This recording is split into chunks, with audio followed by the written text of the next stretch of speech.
नमस्ते आचार्य जी। ये मेरा पहला प्रश्न है। आपके बोध प्रत्युषा और वेदांत संहिता से पिछले कुछ महीनों से जुड़ी हुई हूँ और गीता समागम से 1 साल से जुड़ी हुई हूँ। मुझे आज ही मौका मिला है प्रश्न पूछने का। थोड़ा नर्वस हूँ। एक्चुअली मेरा प्रश्न है, जैसे कि 12 जनवरी आ रही है, युवा दिवस है और स्वामी विवेकानंद जी ने युवा जागरण के लिए बहुत कुछ किया है और हमारे संस्था का भी मैंने देखा है कि पहले एक मोटिव है और इम्पोर्टेंट है जो युवा जागरण। आप लोग भी इसमें काम कर रहे हो, लेकिन मैं जहाँ से बिलोंग करती हूँ, नॉर्थ ईस्ट त्रिपुरा, तो कुछ सालों से देश के बाहर हूँ।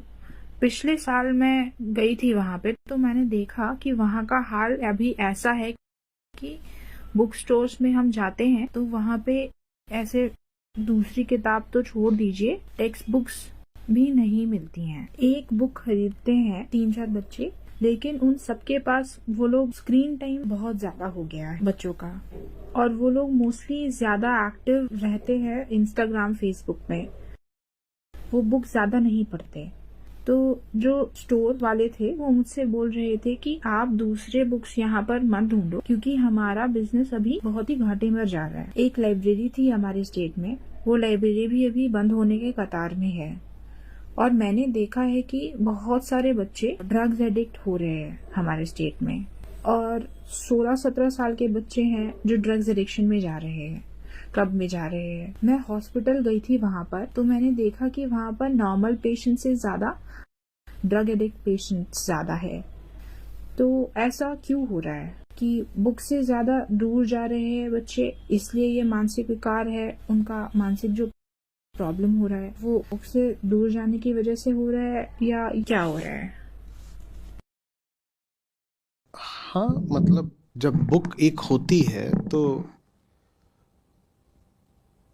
मैं मान रहा हूं कि आप किसी अच्छे ऊंचे लेखक की बुक की बात कर रही हैं। तो यहाँ जो तुलना है वो बुक माने किताब और सोशल मीडिया के बीच नहीं है। सवाल ये नहीं है कि बुक वर्सेस इंस्टाग्राम, ऐसे नहीं देखिए इसको।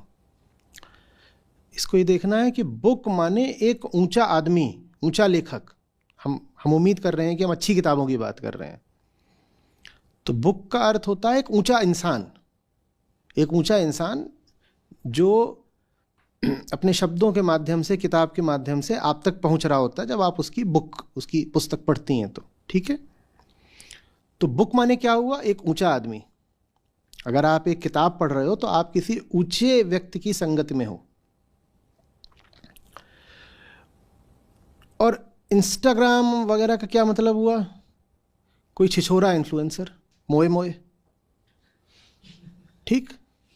तो माने एक बहुत ही उथला आदमी, बिल्कुल।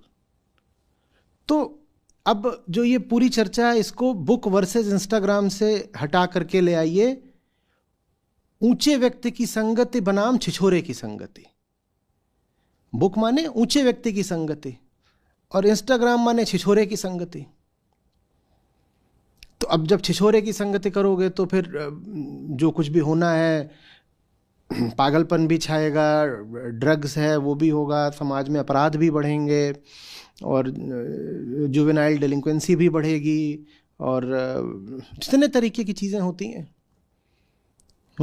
और यही जो युवा हैं या किशोर हैं, ये जो आगे बढ़ेंगे तो आप पाओगे इनके व्यक्तित्व में कोई गहराई नहीं, ये जीवन के उल्टे पुल्टे निर्णय ले रहे हैं। क्योंकि आप जिनकी संगति करते हो ना, आपने त्रिपुरा की बात करी ना, आप जिनकी संगति करते हो आप बिल्कुल उन्हीं के जैसे हो जाते हो। ये हमारे लिए एक सौभाग्य की भी बात है और बड़ा ये दुर्भाग्य भी है हमारा। खासतौर पे जब आप छोटे होते हो तो मन में सामग्री बहुत मौजूद नहीं होती है, पर सामग्री पाने की इच्छा, चाहत, वृत्ति एकदम मौजूद होती है, बचपन से ही होती है। मैं कई बार कहता हूँ कि कभी छोटे बच्चों को देखिएगा, वो जब कार की पिछली सीट पर होते हैं तो क्या कर रहे होते हैं? कोई आपको छोटा बच्चा नहीं मिलेगा कि वो कार की पिछली सीट पे बैठा है या अगली पर भी है और वो शांत बैठा है चुपचाप। वो हमेशा आप उसका मुंह आप खिड़की से चिपका पाओगे। और अगर आप उसके पीछे चल रहे हो, उनकी गाड़ी के पीछे, और सामने वाली गाड़ी में कोई छोटा बच्चा है, तो ज़्यादा संभावना यही है कि उसने पीछे के शीशे से अपना मुंह चिपका रखा होगा, आपको देख रहा होगा। उसको जानना है, क्योंकि उसके पास वृत्ति है जानने की, पर उसके पास ज्ञान नहीं है, सामग्री नहीं जो उसको जाननी है, तो वो लगातार जानने को आतुर रहता है। मैं कहता हूँ वो स्पॉन्ज की तरह होता है, वो सोखता है। अब उसको जिस चीज़ में डाल दोगे वो वही सोख लेगा। जैसे स्पॉन्ज का काम है ना, उसको चाहे में डालो वही सोख लेगा। उसको आप मिट्टी में डालो तो मिट्टी सोख लेगा, उसको आप फलों के रस में डाल दो वो फलों का रस सोख लेगा। तो वो कीचड़ भी सोख सकता है, मिट्टी, वो फलों का रस भी सोख सकता है। पानी में डाल दो, पानी भी सोख लेगा। तो एक किशोर का, टीनेजर का या जवान आदमी का जो मन है वो ऐसा होता है, वो कुछ भी सोख सकता है। तो संगत बड़ी महत्वपूर्ण चीज़ बन जाती है कि वो किस चीज़ को सोख रहा है। जिसकी संगत में होगा उसको ही सोख लेगा। वो मिट्टी का तेल भी सोख सकता है, वो जहर भी सोख सकता है। संगत मिल गई थी। अब अगर बुक की बात हो रही है तो बुक हम कह रहे हैं माने ऊंचे आदमी की संगति, और इंस्टाग्राम का मतलब है छिछोरे की संगति। तो छिछोरे के साथ रहेगा तो छिछोरापन ही तो सोखेगा। समस्या सोशल मीडिया में नहीं है। ऐसा नहीं है कि स्क्रीन में, मोबाइल की स्क्रीन में कोई बड़ा पाप आ गया है और एक किताब के पन्नों में बड़ा पुण्य आ गया है। नहीं, ये बात नहीं है। बात यह है कि उन पन्नों पर ज्यादातर आपको ऊंचे लोग मिलते हैं, क्योंकि अच्छे लेखकों की ही अभी भी किताबें होती हैं। हालांकि आजकल छिछोरे भी किताबें छापने लगे हैं। आप इंस्टाग्राम पर फेमस हो जाओ, उसके बाद आप किताब छाप सकते हो, वो भी किताब बेस्ट सेलर हो जाती है। कुछ भी आप छाप दो, हिट बिट टिट कुछ भी। तो लेकिन फिर भी 99% किताब अभी भी आप पाओगे कि अच्छे लेखकों की ही होती हैं। तो किताब को हम श्रेष्ठ इसलिए कह रहे हैं क्योंकि किताब के माध्यम से आप एक बड़े ऊंचे अच्छे आदमी तक पहुंचते हो। उस अच्छे आदमी तक अगर आप स्क्रीन से पहुंच सकते होते तो हम कहते हैं स्क्रीन भी अच्छी है। और 1% मामलों में ऐसा होता है कि किताब किसी छिछोरे की है और स्क्रीन पर भी कोई ऊंचा आदमी मौजूद है। 1% संभावना दोनों रहती है।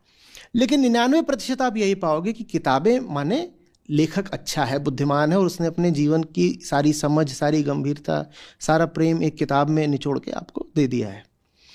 और 99% आप ये पाओगे कि सोशल मीडिया पर जो मौजूद है वो एकदम घना छिछोरा है। और उसने अपनी पूरी जिंदगी का कीचड़ अपने वीडियो में या रील में डालकर आपको दे दिया है।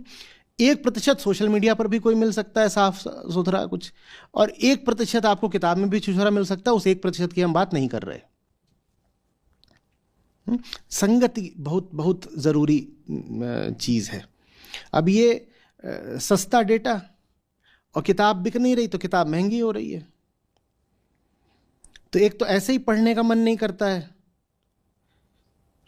याद रखिएगा, पढ़ना सिर्फ मनुष्य को आता है, देख और सुन जानवर भी सकते हैं। पढ़ सिर्फ इंसान सकता है, देख और सुन जानवर भी लेते हैं। आप किताब रख दोगे भैंस के आगे तो उसे कुछ नहीं समझ में आएगा, पर भैंस को आप मोए मोए दिखा के नचा सकते हो। मतलब आप नाचोगे, भैंस भी पूंछ तो नचाई देगी अपनी, इतना वो भी समझ जाएगी, क्योंकि देख वो भी सकती है, सुन वो भी सकती है, पर पढ़ नहीं सकती। तो ऐसा इंसान जो सिर्फ देखता हो, सुनता हो, पर पढ़ता ना हो, वो भैंस ही है। भैंस ही जानवर है। वो देख रहा है, सुन रहा है, क्या कर रहा है, वीडियो देखता है, ऑडियो सुनता है, पढ़ता नहीं है। मनुष्य की विशेषता यही है ना कि वो पढ़ सकता है। जो पढ़े ना उसको हम क्या मानेंगे कि इंसान है? उसको हम यही तो बोलते हैं, अनपढ़, जाहिल, गंवार, यही सब तो। अब अगर कोई कहने को तो साक्षर हो पर फिर भी पढ़ता ना हो तो वो साक्षर हो गया, शिक्षित तो नहीं है। साक्षर है माने पढ़ना आता है, पढ़ना आता है पर पढ़ता नहीं है। तो ये आदमी अनपढ़ से किस तरह से भिन्न है? ये भी वही है, पागल, अनपढ़। वही हम हुए जा रहे हैं, हम जानवर हुए जा रहे हैं। जो किताबें नहीं पढ़ रहा और सोशल मीडिया में घुसा हुआ है वो भैंस बराबर।